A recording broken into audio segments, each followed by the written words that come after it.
I don't know whether the labor unions and their bosses really hate me. That doesn't matter, but I know I'm not in their unions. I don't know if the real estate lobby is anything against black people, but I know the real estate lobbies keep me in the ghetto.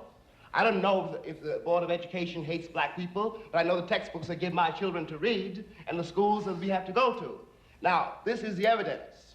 You want me to make an act of faith, risking myself, my wife, my woman, my sister, my children, on some idealism which you assure me exists in America, which I have never seen.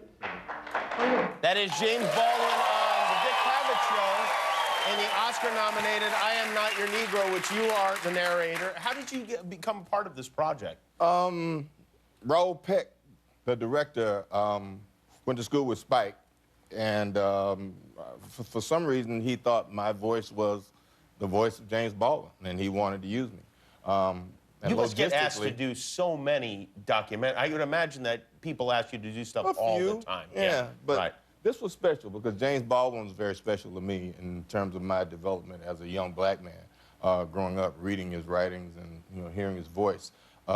And the things that he talks about in this film was taken from a non-published book that he started writing about his relationship with Martin Luther King, Malcolm X, and old man things kicking in, Medgar Evers. And he talks about his relationship to them and their deaths and what they meant to him and why he had to stop being an expat in France and come back to America to do his part for the civil rights movement.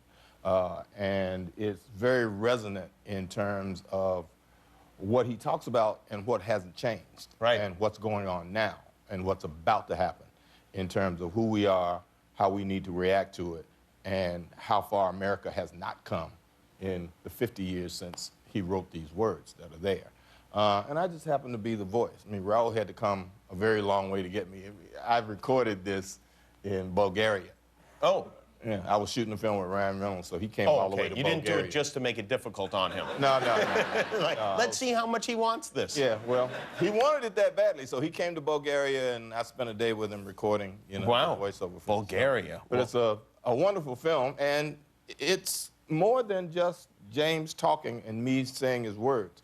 There are a lot of film references, there are a lot of book references, the people you'll recognize.